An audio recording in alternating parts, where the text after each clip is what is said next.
درس 36 میں منطق یہ استاد وسیم 19 فروری 1399 مدرسے میں ثقل ہے۔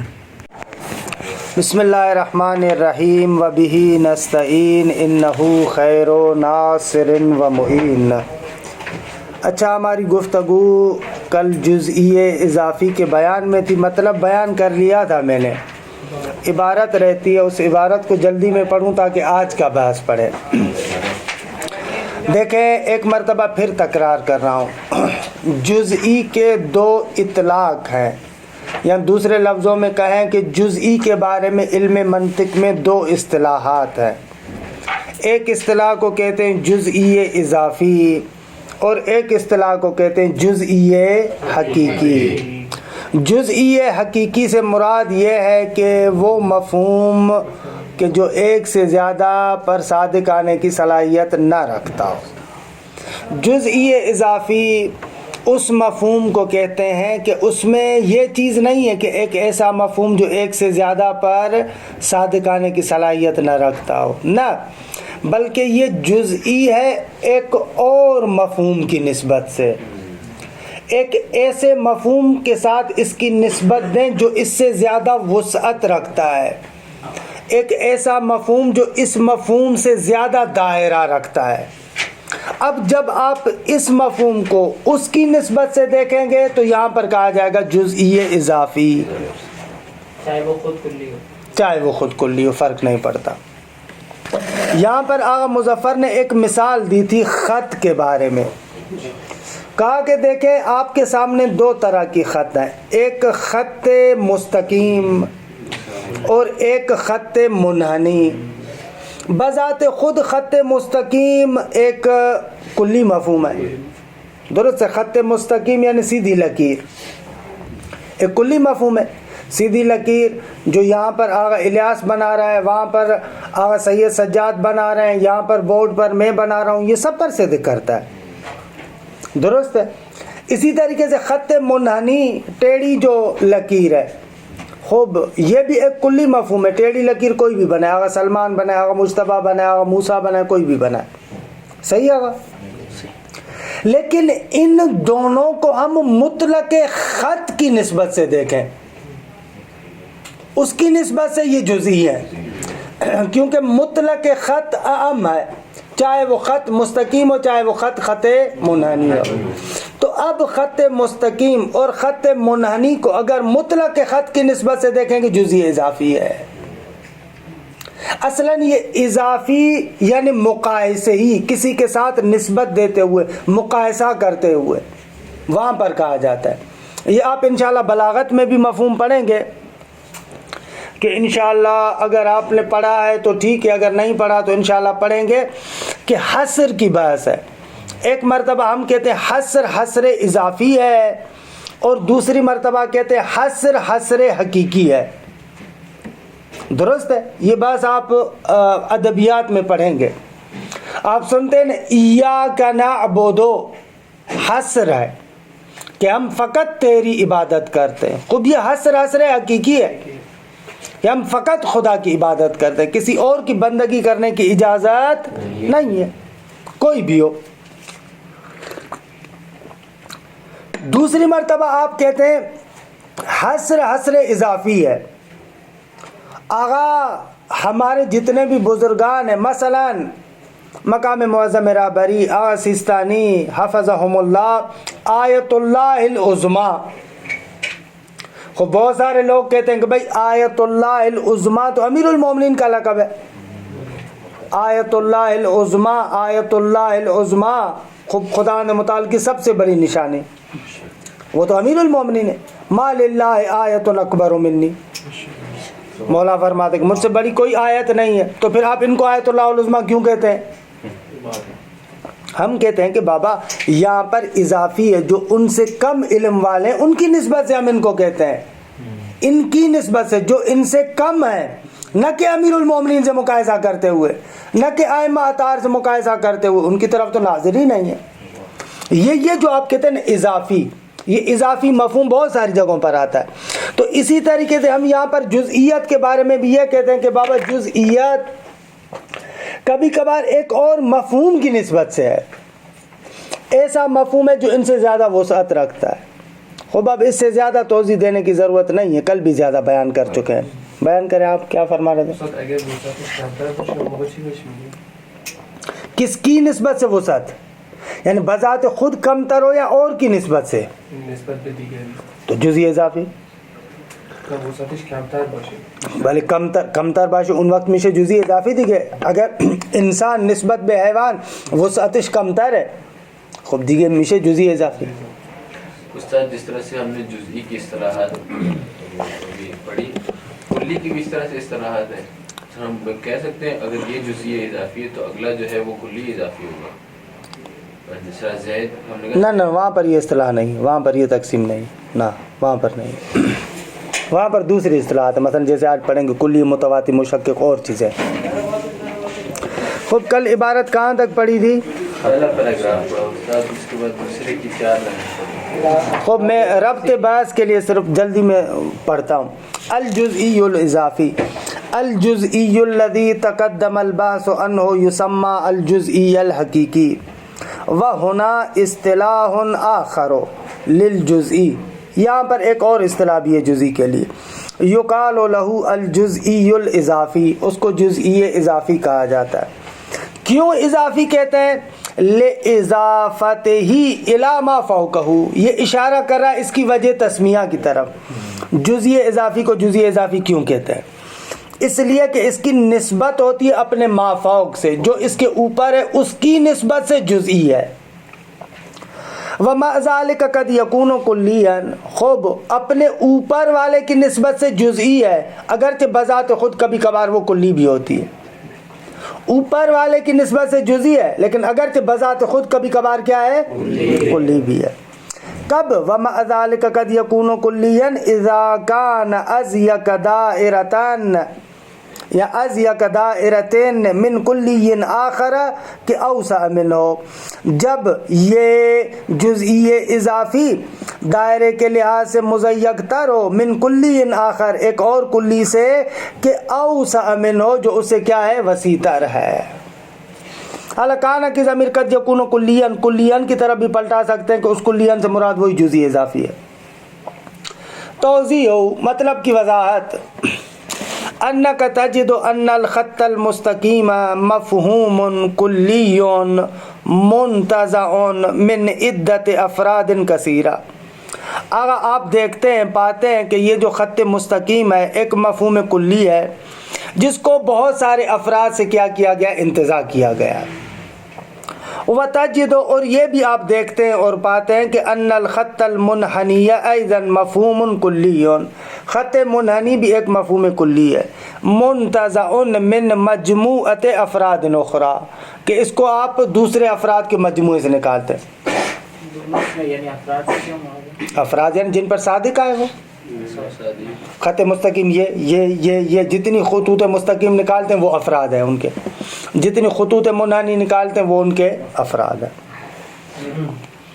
ظاہر سی بات ہے کہ جو خط مستقیم کے افراد ہیں وہ جدا ہیں، جو خط منحنی کے افراد ہیں وہ جدا ہیں. وَإِذَا ضَمَمْنَا إِحْدَى الْمَجْمُوعَتَيْنِ إِلَى الْأُخْرَى، جب ہم دونوں مجموعوں میں سے ہر ایک کو دوسرے کے ساتھ ملائیں، یعنی خط منحنی کا جو مجموعہ ہے ان کو اور جو خط مستقیم کا مجموعہ ان کو آپس میں دیکھیں. وَأَلْغَيْنَا مَا بَيْنَهُمَا مِنَ الْفُرُوقِ، جو ان کے درمیان تفاوت اور جدائی ہے خط مستقیم کے افراد اور منحنی کے افراد کے درمیان، اس فرق کو آپ ملغا قرار دیں.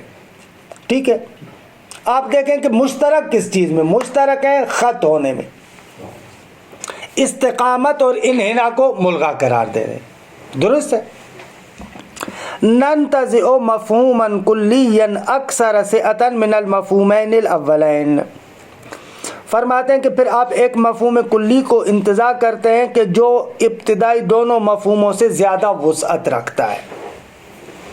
یصدق علی جمیع افرادہما، جو اب تمام افراد پر صدق کرے گا، چاہے وہ خط منحنی کے افراد ہوں چاہے خط مستقیم کے افراد ہوں، سب پر وہ مفہوم صدق کرے گا.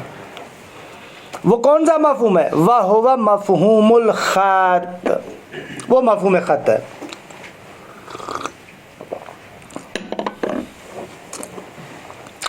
فہذا المفہوم الثالث الکبیر، یہ جو تیسرا مفہوم ہے جو بڑا ہے، یعنی مفہوم خط جو زیادہ وسعت رکھتا ہے، نسبتہ الی المفہومین الصغیرین کا نسبت کل منہما الی افراد نفسہ، اس تیسرے مفہوم کی نسبت پہلے والے دونوں صغیر مفہوموں کی طرف.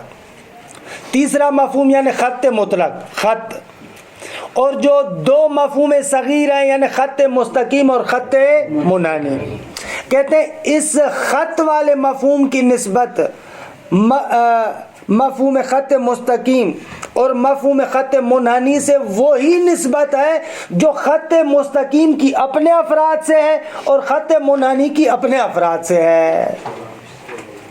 روشن ہوا؟ ہاں، دوبارہ بیان کر رہا ہوں. دیکھیں ہمارے پاس، دیکھیں آغا ایک ہے ہمارے پاس خط مستقیم ایسے. اچھا، خط مستقیم کے یہ افراد ہیں، ٹھیک ہے. ایک ہے ہمارے پاس خط منحنی.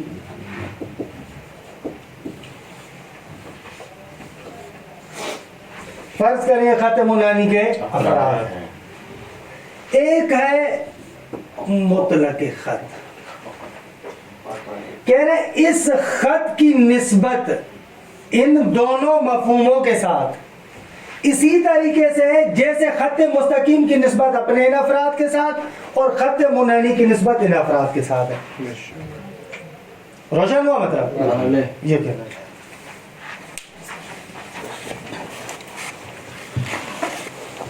فہذا المفہوم الثالث الکبیر، یہ جو تیسرا مفہوم کبیر یعنی بڑا مفہوم ہے، نسبتہ الی المفہومین الصغیرین، اس مفہوم ثالث کبیر کی نسبت ان دونوں مفاہیم کے ساتھ یعنی خط مستقیم اور خط منحنی کے ساتھ اسی طریقے کی نسبت ہے کہ نسبت کل منہما الی افراد نفسہ، جس طریقے سے ان دونوں میں سے ہر ایک کی نسبت اپنے افراد کے ساتھ ہے.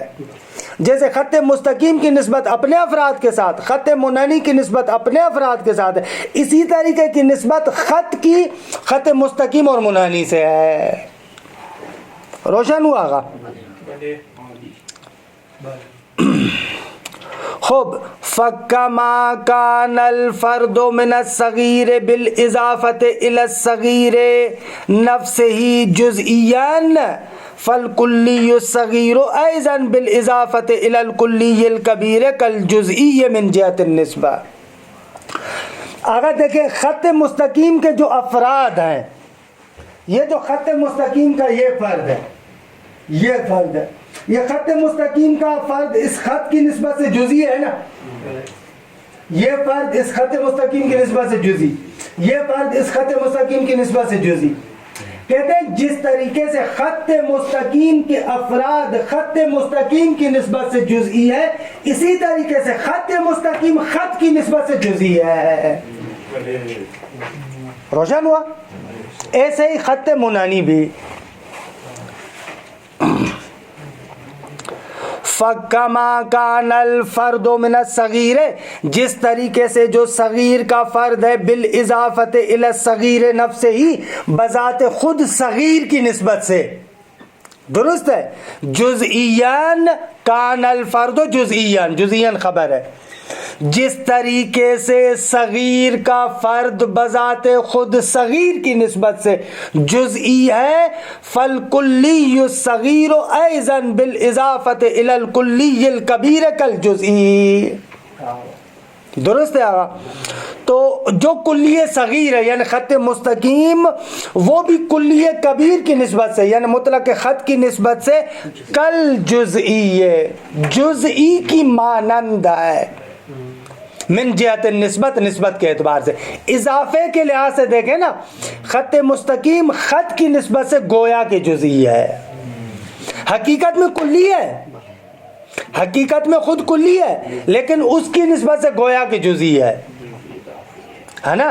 خود تو کلی ہے نا، اس کے افراد ہیں بہت زیادہ خط مستقیم کے، لیکن اس کبیر کی نسبت سے مطلق خط کی نسبت سے گویا کہ جزئی ہے. اس گویا کا مطلب بھی سمجھ میں آیا کیوں کہہ رہے ہیں کل جزئی؟ کیونکہ بذات خود تو کلی ہے. درست ہے. فیسمى جزئیا اضافیا، پس اس کو کہا جاتا ہے جزئی اضافی. لا بالحقیقہ، یہ جزئی ہے بالاضافہ، کلی کبیر کی نسبت سے. لا بالحقیقہ، نہ کہ حقیقت میں جزئی ہے، حقیقت میں جزئی نہیں ہے. لأنه فی نفسہ کلی حقیقتاً، بھائی کیوں حقیقتاً جزئی نہیں ہے؟ اس لیے کہ بذات خود تو وہ کیا ہے؟ کلی ہے. خوب قرآن مجید میں ہے کہ لقد ذرأنا لجہنم کثیرا من الجن والانس، ہے نا سورہ اعراف میں. خوب اس کا کیا معنی ہے؟ یعنی واقعاً خداوند متعال نے جنوں اور انسانوں کی اکثریت کو جہنم کے لیے بنایا ہے. اکثریت سے لوگ جہنمی ہیں. خوب آیت تو ایسے ہی کہہ رہے لقد ذرأنا لجہنم کثیرا من الجن والانس، یعنی کیا اکثریت جہنمی ہے؟ آیت میں لکھا ہوا ہے یار، قرآن کے منکر ہو. احسن تم. تو یہاں پر کثرت سے مراد کثرت فی نفس ہی ہے، نہ کہ کثرت بالاضافہ. یہاں پر کثرت سے مراد یہ نہیں ہے کہ جنتیوں کی نسبت سے جہنمی زیادہ ہوں گے، یہ نہیں کہنا چاہ رہے، بلکہ کثیرا من الجن والانس، یعنی فی نفس ان کی تعداد کافی ہوگی. نہ کہ ان کی نسبت دے رہے ہیں ان کے ساتھ، ان کی نسبت سے کم ہے، لیکن بہرحال کم بھی اتنے کہ اگر ان کو فی نفس سے دیکھا جائے تو پھر بھی کافی ہے. درست ہے. فی نفس کی یہاں قید کیسے نکال رہے ہیں اس آیت سے؟ اس لیے کہ دوسری جگہوں سے پتہ چلتا ہے نا. قرآن مجید یا جو دوسری آیات ہیں ان کے بارے میں فیصلہ آپ ایک آیت کو دیکھ کر نہیں کر سکتے. اکثر جو ہمارے معاشرے کے اندر سب سے بڑی مصیبت ہے معارف کے باب میں، وہ یہ ہے کہ آیت اور روایت کے ٹکڑے کو دیکھ کر فیصلہ کرتے ہیں. یہ ظلم ہے. آپ جب بھی کسی دینی مسئلے کو بیان کریں، اعتقادی معرفتی مسئلے کو بیان کریں، اصول یہ ہے کہ مجموعاً دیکھیں، تمام دلائل کو، تمام چیزوں کو مد نظر رکھتے ہوئے پھر آپ فیصلہ کریں. ایک آیت کے ٹکڑے کو پکڑ کر، ایک حدیث کے ٹکڑے کو پکڑ کر میں مجتہد بن جاؤں، یہ دیکھیں ظلم ہے، یہ ظلم ہے. یا مثلا کسی بھی بزرگوار کی کسی عبارت کے ایک ٹکڑے کو دیکھ کر آپ اس پر لعنت کرنا شروع کر دیں. کیا ہے بھائی، تمہیں کس نے اجازت دی ہے؟ خب جس وادی میں اولاً آپ کو پتہ نہیں ہے اس وادی میں قدم نہ رکھیں. واقعا اکثر جو مصیبت ہوتی ہے آغا جہالت کی وجہ سے ہوتی ہے. انسان اپنے محدودے کو نہیں پہچانتا نا، پھر دوسری جگہوں پر بھی اپنی اظہار نظر کرنا شروع کر دیتا ہے، وہاں پر مسائل شروع ہو جاتے ہیں. بابا تمہیں عرفان کا پتہ نہیں ہے، تصوف کا پتہ نہیں ہے، بزرگان کا پتہ نہیں ہے، دیکھے ویلش ان کو دیکھے نمی دن ویلش ان کو کیا بیٹھ کر جاہلوں کی طرح میں قربتاً الی اللہ لعنت کرتا ہوں. کوئی انسانیت ہے یار؟ مصیبت ہے واقعاً، واہ ویلا ہے. ہمارے معاشرے کے اندر سب سے بڑی مصیبت یہ ہے جہالت. بھائی جس کے بارے میں استاد شہید مرزا مطہری کہیں، دوسرے بزرگان کہیں کہ اس کے معارف اصول الدین، تم بیٹھ کر ممبر پر اس کو کہہ رہے ہو کہ اس پر لعنت ہو، اس کی عبارت کا ایک ٹکڑا پکڑ لیا. بابا دیکھیے ویل کو چھوڑو بھائی، جس وادی کا تمہیں پتہ نہیں ہے اس وادی میں قدم نہیں رکھنا چاہیے اتفاق سے. اور دوسرا یہ کہ چلو مان لیا کہ سنی بھی ہے، خب مگر ہر سنی پر آپ لعنت کریں گے؟ چلو مان لیا کہ سنی ہے، ہر سنی پر آپ لعنت کریں گے؟ خب یہ کیا بات ہوئی ہے؟ کوئی بات ہے؟ یہی بندہ اس بندے کے امیر المومنین کے بارے میں قصیدے اٹھا کر دے کہ مولانا روم کے، انسان پریشان ہو جاتا ہے، واقعاً حیران ہو جاتا ہے. امیر المومنین سر الانبیاء، یہ کیا ہے؟ ایسے ایسے فضائل اور ایسے ایسے قصیدے کہتا ہے کہ حضرت شیعہ نہیں کہہ سکتے، کہیں کہ غالی ہے. کو باب اس پر کیسے لعن کر رہے؟ اور تازے اس کے اپنے حالات دیکھیں اس زمانے کے. مولانا روم کی اگر آپ تاریخ پڑھیں تو اس کے عجیب و غریب حالات ہیں. ایک طرف سے مغلوں کا حملے کا زمانہ ہے، دوسری طرف سے ترکی میں جو ہے وہ کیا ہے، حکومت عثمانیہ کی بنیاد پڑ چکی ہے. درست ہے. اور تیسری جانب سے آپ دیکھیں کہ حلب وغیرہ، شام وغیرہ میں صلاح الدین ایوبی کے اولاد کی حکومت ہے. متعصب ترین بندے تھے یہ لوگ.